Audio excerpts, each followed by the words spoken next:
Customer centricity is not about customer service. It's not about amazing customer experience even. It certainly collaborates with those ideas, it accentuates those ideas, but it really is about being more data-driven and surrounding your strategy and your values around this idea of customer lifetime value. A relationship with the right referral partner could be a game changer for any B2B company.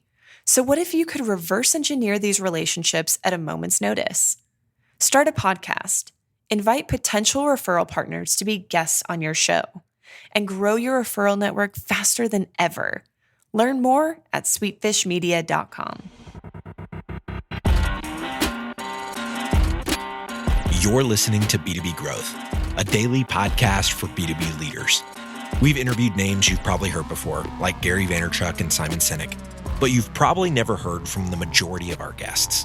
That's because the bulk of our interviews aren't with professional speakers and authors.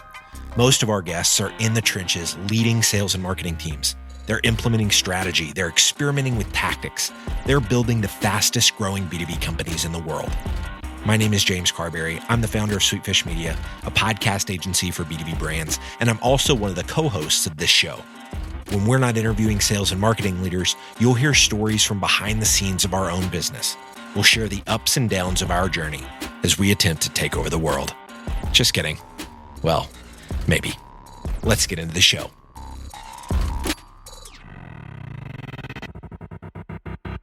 When you hear the words customer centricity, you probably think about putting the customer first or going above and beyond for the customer. But in this conversation on the B2B Growth Show, customer centricity is about implementing a strategy driven by customer lifetime value. It's a financial look at customer experience. Not all customers are created equal, so we need to know where and how to invest in the right customers. My name is Ethan Beute. I host the CX series here on the show, and my guest, Sarah Toms of the Wharton School at University of Pennsylvania, co-authored the Customer Centricity Playbook. Here's our conversation. In any given company, for example, yours, not all customers are created equal. So we need to know where, when, and in whom we should be investing. Today's episode does something a little bit unique. We'll put customer experience in a financial context. Our guest entered the tech field around the rise of the dot-com era, and she founded a couple of software and tech companies at that time. For the past 6.5 years, she served in IT director roles at the Wharton School of the University of Pennsylvania. Wharton, of course, is consistently ranked as one of the top business schools in the world. And in fact, U.S. News and World Report has it at number 1 in the 2020 rankings. Just over a year ago, she became the co-founder and executive director of Wharton Interactive, where they're on a mission to transform education with interactive platforms and simulations. So I hope we'll get into that. And she and I have something surprising in common. We've both co-authored an Amazon #1 bestseller in the customer relations category. Her book is called The Customer Centricity Playbook. Sarah Toms, welcome to the Customer Experience Podcast. Thank you so much for having me. It's a real pleasure. Good. I'm really excited to get into this customer centricity concept and the playbook in particular, but we'll start with the definition of customer experience. What comes to mind when I say that phrase to you? So for me, customer experience is really that last inch or that last layer that the customer is really able, you're surfacing all of your expertise, your goodies, your secret sauce to your customers. And it's really what the customers get to touch and experience. I hate to use the word experience in the definition, but it really is how you kind of bring it together. And it's sort of when you think about like an artist putting together an oil painting and all those layers that go into really what that final aesthetic might be. I love it. It's got that front of house component, but the way that you drew in the painting at the end there is like there's so much in there, and a lot of it you can't see. It's the foundation for what comes over the top of it. So good. Love it. I'm going to, rather than have you define customer centricity, I'm just going to read the definition, and it kind of breaks into 3 parts, and then have you just kind of break that down a little bit and give a little bit more context to it. So in Customer Centricity, your co-author, Peter Fader, define customer centricity as a strategy that aligns the development and delivery of a company's products and services with the current and future needs of its highest valued customers in order to maximize these customers' long-term financial value to the firm. Kind of break down those elements a little bit. It's a strategy, there's alignment, our current and future needs of highest value customers, and then maximizing that over time. Yeah, so one of the biggest shifts with customer centricity compared to the more traditional approaches to not just marketing, but also financial strategy and management is really shifting your focus from looking in the rearview mirror, which is how did we do last month? What are our profits? What were our customers doing in the last quarter, the last year, et cetera? So really looking at kind of the top line or bottom line.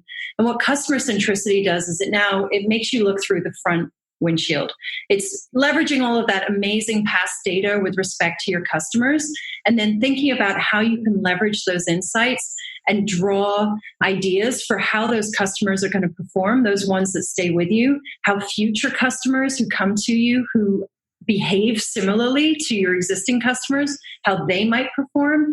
And then how do you align all of your tactics and functions and other strategic goals so that you're investing appropriately depending on the lifetime value of those individual customers.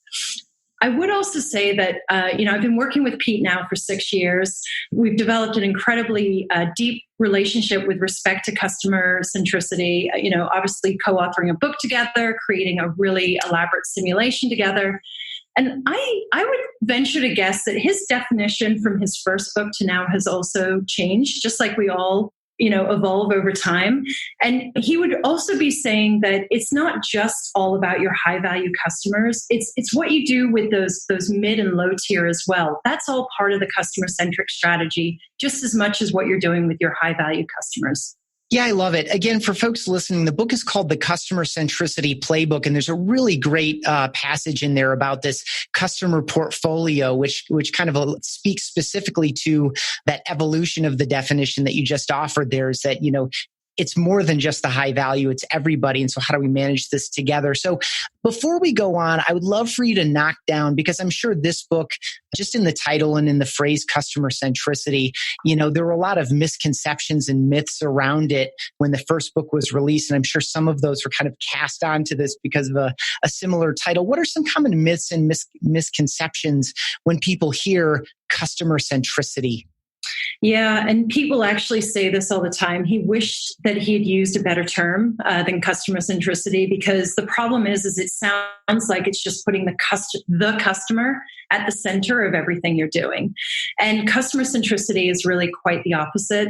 Well, not the opposite, but the first thing about customer centricity is really recognizing and celebrating heterogeneity, recognizing that not every customer comes to you the same way with the same baked-in propensities, their propensity to stay, to spend, their love for you, their willingness to go through the gates of hell. You'll hear Pete say that quite frequently. So customer centricity is not about customer service. It's not about amazing customer experience even. It collaborates with those ideas, it accentuates those ideas, but it really is about being more data-driven and surrounding your strategy and your values around this idea of customer lifetime value, really starting with CLV and heterogeneity in the first place.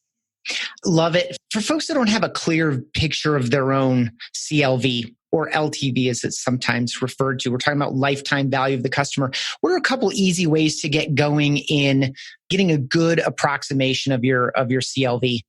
Absolutely. It's as simple as beginning with understanding recency, frequency, and monetary value, the old RFM. So if you can start with sort of understanding how often your customers are coming and spending with you, how much they're spending with you, and when was the last time they came, this can really be the basis of the beginning of a model. What it is with respect to CLV, though, is you're then trying to see, okay, let's look into the future, and can we start to predict whether those customers are going to continue spending at the same RFM based on sort of the predictors that others like them have been doing. There's a bit of statistical analysis in there. I will also say that there are tremendous resources, open source resources out there as well. And we do speak about this in the book. There's our model that Pete has that's open source. There are also new companies coming up all the time that are getting better at doing CLV calculations. Am I oversimplifying it to say that a recurring revenue model or a subscription model, it might be a little bit easier to do this? Because you spoke to, say a grocery or a bookstore, not Amazon, or even Amazon, right? Like I go to Amazon a certain number of times. I haven't been there in a certain while. When am I going to come back? I mean, that's kind of in that answer you just offered. If someone is $19.99 a month recurring, how does that differ in terms of, is it easier to do lifetime value in that scenario? Absolutely. In fact, if you want to get very specific about this, there are two different calculations used for subscription versus or non-subscription models. So you're completely right there, Ethan. There is most certainly a problem. It's difficult to know, is this customer who came and bought a cup of coffee from me yesterday going to come and buy that, another cup of coffee from me tomorrow? It's much, much easier if you know that a customer who has just called up and said, I want to cancel my service, that they have gone for sure, versus somebody who came and bought a pair of jeans from you last season. Are they going to come in and buy, their spring stuff from you in the coming season? So it's most certainly more complex, but not impossible. Awesome. I want to go quickly through a few just kind of jump out ideas that I think will be interesting and intriguing for people.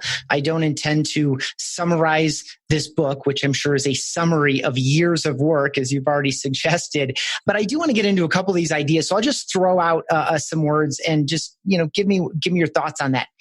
Demographics and personas as antiquated and flawed. Yes. So this was a fun chapter to write, and our publisher and editor really loved it as well, because it was just ideas that they hadn't even thought of in their day-to-day work, and ones that, I've been working now, in the technology industry for over 25 years. We do use personas for sure when we're developing, software and apps for our different types of customers. And it is certainly flawed. It's, it's a very blunt instrument for what you're trying to do, given how much data we have and how quickly that data shifts and changes. So a big part of your CLV calculation is seeing what happens to those CLVs for each cohort over time. Because that's shifting and changing, if you're working with a persona, that persona is less likely to shift and change in line with that data. The other problem we have as humans is we're really flawed. We look at each other, there's a lot of unconscious bias going on, and we fill in the gaps, and so we're saying, Debbie housewife, or, Susan professional, and that's supposed to represent an entire classification of customer. And is that customer representation really accurate?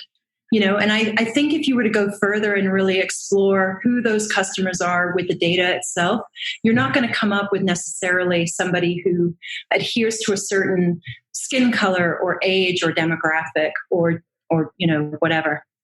So if someone listening is operating based on, let's say, generic personas, they cut their primary customer base and their prospect base into like 4 stripes, right? Like you just offered Susie Homemaker or something. What is one step that can be taken out of kind of generic, blunt, not particularly useful because it's so overly generalized? What's a step that we can take out of that?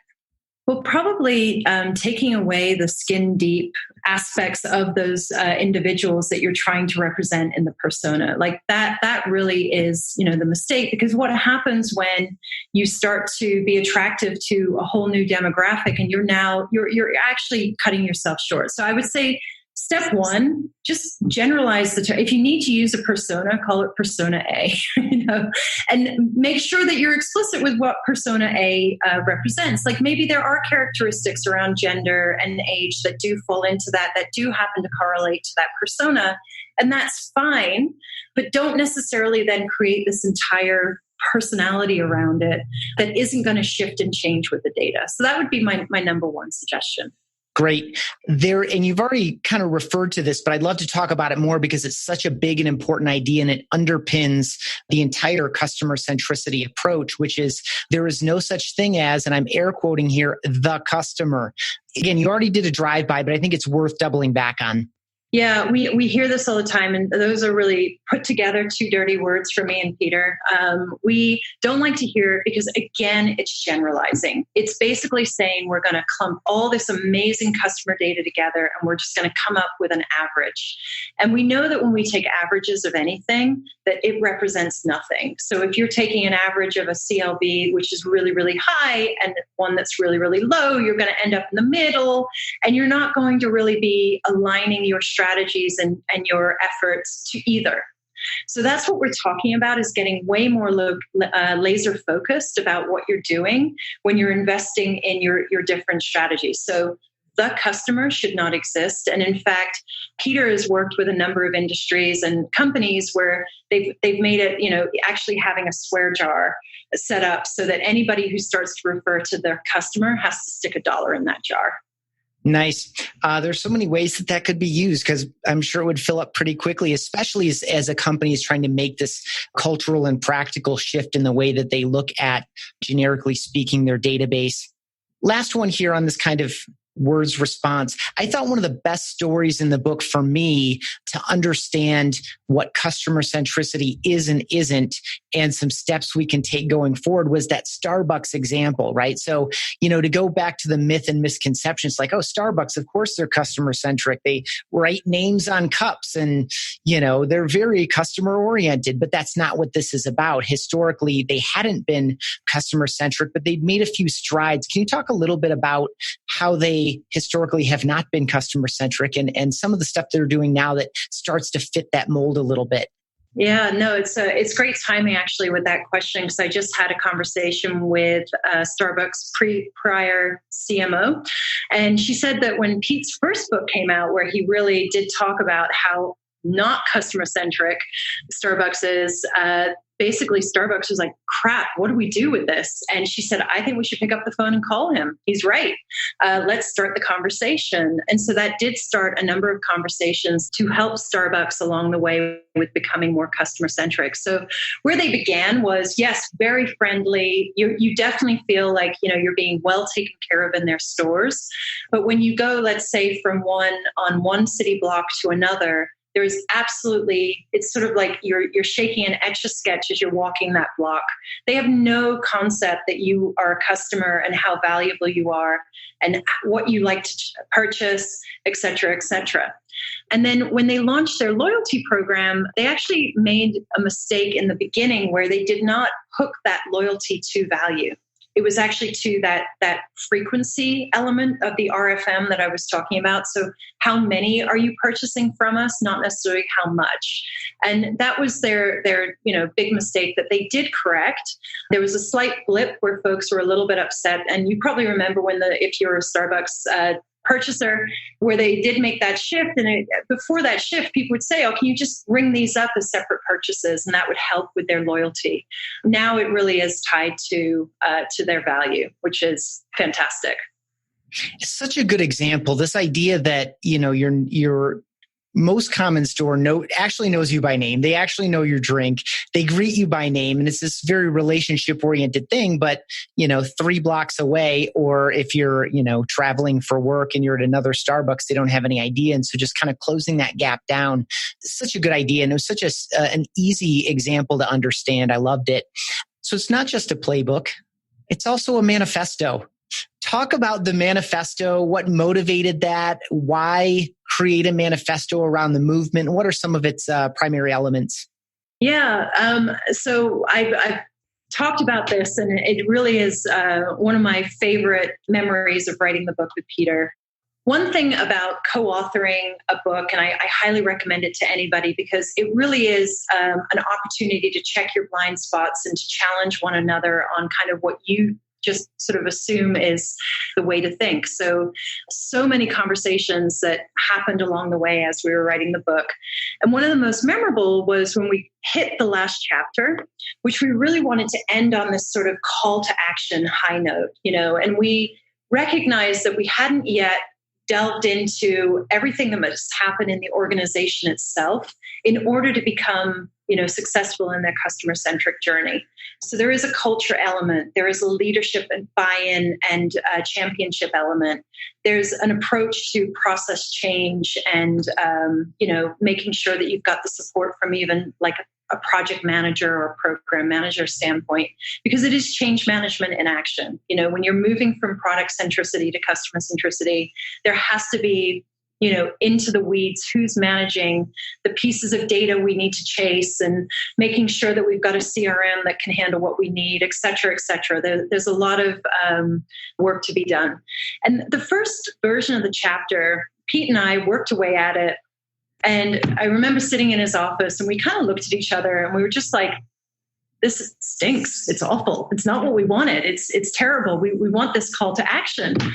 And so I have a very long commute home from Philadelphia, and I was sitting there and thinking about it. And I'm like, you know what this reminds me of? Reminds me of when I started out in technology and just, we were so excited about what was coming our way with respect to the opportunity that the .com was going to provide.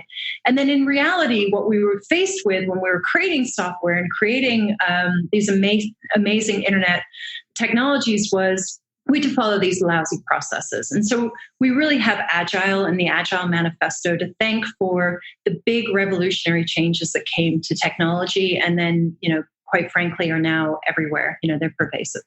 So I was thinking about that and I'm like, I think a manifesto is what we need for customer centricity as well. I think this is the time where, people have short attention spans. We need something that is just easy to understand, easy to kind of sum up what we're talking about in 4 simple points. And if folks look at these points and adopt these points, then they'll be well on their way. And so I scribbled up a manifesto and kind of traipsed my way across campus the next day and went into Pete's office and he's like, yes, this is it. So we started to work on the manifesto together and we got to the point actually where Pete texted me and he just texted me a couple days later and he said, we screwed up. And I'm like, oh no, what did we do now? So I called him right away and he said, I think this whole book should have been called the Customer Centricity Manifesto. We should have started with the manifesto. Of course, we were way too far along. We already had the cover of the book designed and everything else by that point. But what we really hope with this manifesto is that it will become the call to action, that we really envision for the final chapter. Awesome. I will drop the link to the website that has the manifesto and anyone can sign it. I recommend reading the book first so that you are very clear on what you're adopting, although the phrases around them are very clear in and of themselves. And we've already talked about a number of them. For example, the first point in the manifesto is customer heterogeneity over the average customer, or per our earlier conversation, over the customer, air quotes, right? Yeah. So the language here is really simple, but I'll drop that. If you visit BombBomb.com/podcast, I write up blog posts for all of these and you can go visit there. I'll drop links to a lot of the things that we talk about in this conversation. So if you're listening and you want to check out the manifesto, it will be easy to access. And of course, it is a chapter in the book. So just, we did this a little bit earlier, but now that we have more context, if someone's listening and they're thinking, this sounds great. I just read the manifesto. I signed it. I believe in these things. I wish we were thinking and working more this way inside my organization.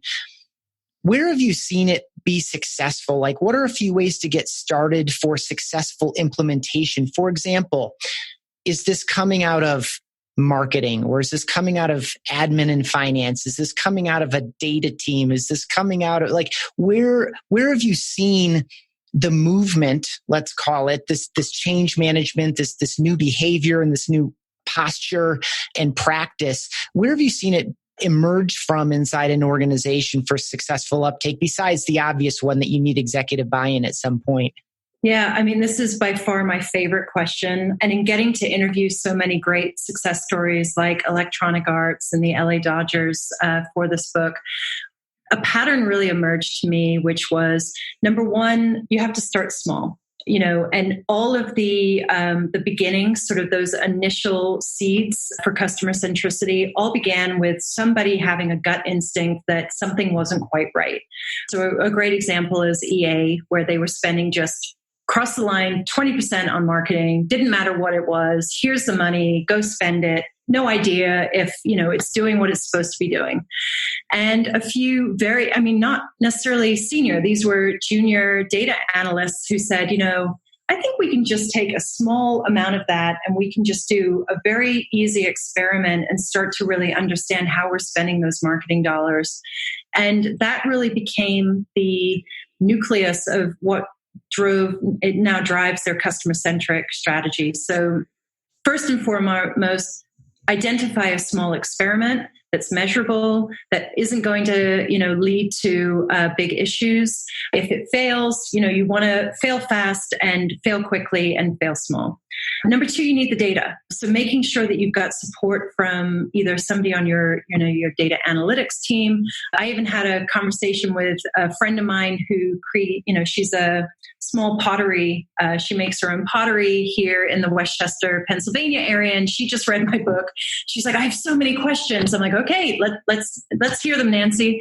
And her big thing was she has no data, and so we just very, very simply, we had, a 30-minute conversation about what she could start to map out, even in Excel, as a beginning point, because she basically treats all her customers the same. They're all highly valuable, and she must give them all just as much time and just as much of her as.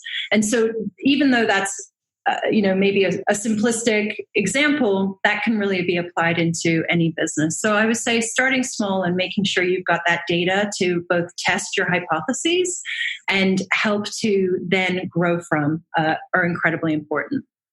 Good recommendations. Really appreciate it. And, I'm sure people are in various stages of this. When I think about where we are at BombBomb, we're doing some of these things well, some of them not as well. We're not necessarily, we have a lot of good data and we use it, but we're not necessarily using it exactly in this way that's prescribed. So I can imagine folks listening are all ranges from pottery to, Fortune 1000 companies that do have a full and proper data analytics function. And it's just a matter of getting them coordinated and aligned. Let's switch gears a little bit. You're the co-founder and executive director of Wharton Interactive. What was one of the sparks, because you'd been with Wharton for 5 years at the time, what was one of the sparks to really get this going? What kind of led to the co-founding of Interactive? So many things. So I was brought onto the Wharton School to really work with. So one of the things I'm very, very proud of at Wharton is our culture of interactive teaching and learning. So there is not really a single class I can think of where it's this passive experience, where it's sort of sage on the stage. Our professors really, I think, are, there are many reasons for why they are the best in the world. But one is that they really give our students a chance to roll up their sleeves and experience the theory that's being taught in the classrooms. And some of the best ways to bring that theory to life and see it in practice is to create sometimes simple, sometimes very elaborate simulations and games that the students can interact with, where they can see the trade-offs with decision making, and they can really practice in a safe environment. It's sort of like a flight simulator for business, if you will. So the team I was running before at the Wharton School is called the Learning Lab, and the Al West Junior Learning Lab. And that team had been around since 1999 and had created a number of really, best-in-class business simulations over the course of time. And while I was there, I started to notice, being sort of this outsider to the higher education space, I started to notice a number of sort of impediments and things that sort of didn't sit right with me from a technologist standpoint. Number one is just the complexity of the languages that you need and bringing together the expertise to actually create these simulations is very, very hard and takes a long, long time and costs a lot of money. And so what it also does is it starts to create a us and them. So it's one thing being the Wharton School or the Harvard Business School, et cetera. We have the resources. But as I start to go around and talk to, at other conferences and such and other business schools, I started to realize that there really was I was kind of talking to dead air. It was like, that's really nice, Sarah. You can do that at Wharton. We just don't have the resources to be able to create something similarly, even though we have faculty who have tons of great ideas and would love to be doing this. So expense, expertise, all these other things that sort of, it's not a democratic approach to education, which also doesn't sit well with me. And also the University of Pennsylvania was founded by a Quaker. We really do believe in these Quaker values. So as I started to work, I developed an amazing relationship with Professor Ethan Malik, who has written books on gaming. He brings in a lot of things from VR to other games into his classrooms. And we started to work on a number of different platforms, which meant that we were able to create elaborate, hyper-realistic experiential learning that we could do actually quite inexpensively. And this experience that we incubated and these things that we started to create at the Learning Lab, we realized that we really had something that we could, expand and start to offer to the world.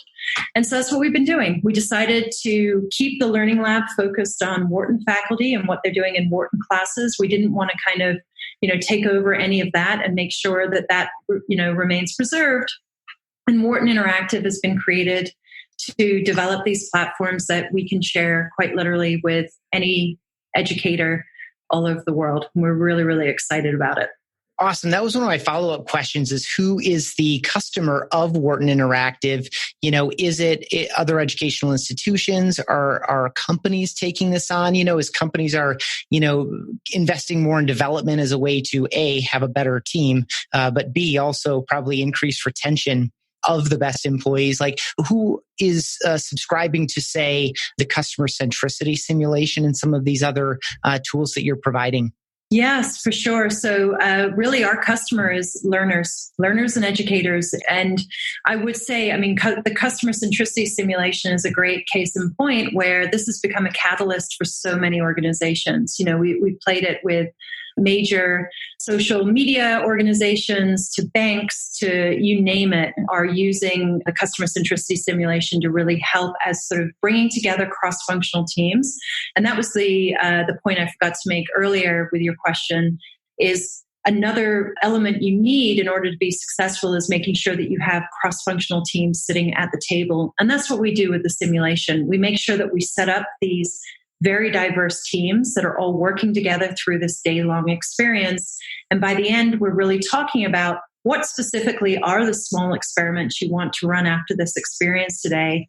What impediments do you foresee? What are the internal stakeholders and the external stakeholders that you're going to need to reach out to and start to bring along to make sure that this journey is successful? So absolutely, our goal is to bring this sort of Wharton approach to interactive learning quite literally to the world.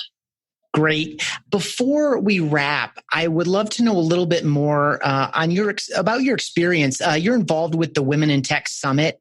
Women in Tech is something that we talk about here at BombBomb and have done some, smaller scale events around it because it's such an important thing. But talk about your passion for women in tech. Like, what is the problem? What are some solutions?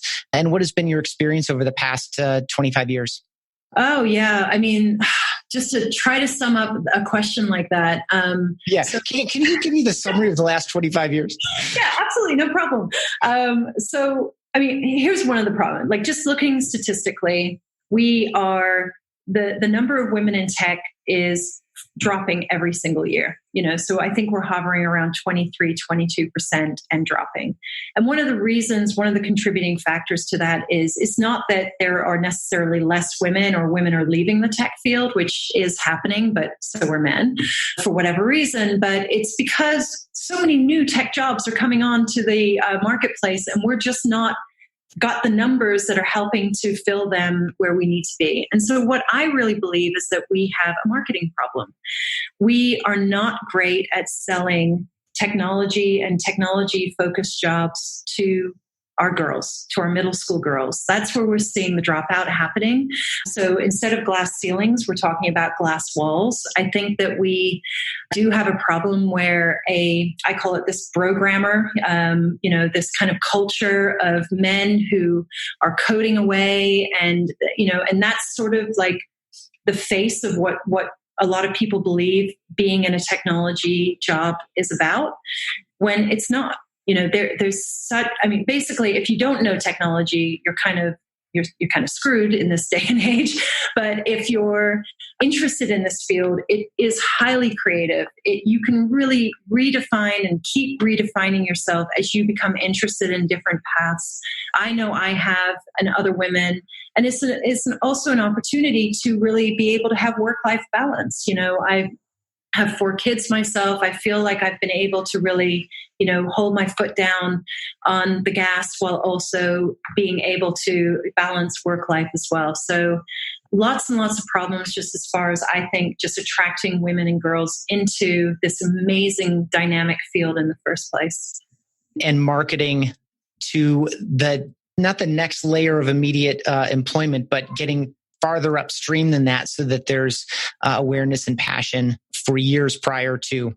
Completely. Yeah. And another problem is a lack of good role models. You see the Elon Musks, you see Apple CEO, you see all these amazing, quite frankly, white men in the field, and you don't necessarily see the voices of the incredible women who are just doing also wonderful work and are innovators and are pushing the field forward. So I think that's the piece that we really need to start working on. Really important observation. That's one of those things, just going to the role models. That's one of those things that is easy just to overlook or whatever. And that's part of an unconscious bias that's built is like, these are the kinds of people that do these things and get on these magazine covers and, get the feature stories written and that we pay attention to and that we model ourselves after. So really, really good stuff there. Relationships, Sarah, are our number one core value here at BombBomb. So I always like to give you the opportunity for spending time with us and sharing so many great insights. I love to give you the opportunity to thank or mention someone who's had a positive impact on your life or your career. And just a mention to a company that you feel has given you great customer experience. Oh, great question. So I really want to thank Peter Fader, my co-author. So first of all, I am the first non-Wharton faculty to be given the incredible, delightful role of being able to co-author a book with a Wharton faculty. So I feel like, he's allowed me to be a trailblazer for other thought leaders to, have their voices heard. And he has just been an incredibly thoughtful and caring and supportive co-creator in all the things that we've been working on together. So my hat's off really to Pete Fader completely. As far as a company that I've really enjoyed interfacing with, I'm not necessarily the most stylish human being, given how busy I am all the time. And I have really enjoyed Stitch Fix. They are a company I just started to become a customer of earlier this year. They have upped my style game. And I also really enjoyed listening to, there was a podcast with the founder on how I built this, about how she really started from data and has built this company from spreadsheets on up, based on data about her customers and their preferences and all that. And so far, so good. I really, really love the product. Great example. And by the way, How I Built This, excellent podcast with so many great brands and companies on there. And Stitch Fix, that's actually the second mention on this podcast of Stitch Fix for that blend of human touch and tech touch and blending those two really well to give you a truly personalized or even personal experience. So really good recommendation there. Sarah, how can someone connect with you, with Wharton Interactive, check out the book? If people enjoyed this, how can they keep going? Oh, well, first of all, thank you so much for having me. This has been such an enjoyable talk. Probably the best way is LinkedIn. If you're looking to connect with me, I'm also on Twitter at Sarah E. Toms. And then I, on our interactive.wharton.upenn.edu website, there is an opportunity where you can reach out to us there as well. And we'd love to hear you through any and all of those channels. Awesome. Sarah, thank you so much for your time. Really appreciate what you're up to. I hope that this is the foundation of a movement where people can look back, just as you look back on the Agile Manifesto and what that meant to you at the time, that folks can look back and say, I remember when. Really appreciate it so much. I'll link up everything you mentioned there in the post that goes up at bombbomb.com/podcast. I wish you a great afternoon and thank you again for your time. Likewise. Thank you. This was brilliant. Really appreciate it. Thanks again to Sarah for walking us through the financial side of customer experience. I hope you enjoyed that conversation. If you want more conversations like this one, subscribe to the Customer Experience Podcast. Of course, you can find it in your favorite podcast player, and you can also read write-ups, check out video clips, and so much more if you visit BombBomb.com/podcast. Thanks again for listening. We totally get it. We publish a ton of content on this podcast, and it can be a lot to keep up with. That's why we've started the B2B Growth Big Three, a no-fluff email that boils down our 3 biggest takeaways from an entire week of episodes. Sign up today at sweetfishmedia.com/big3. That's sweetfishmedia.com/big3.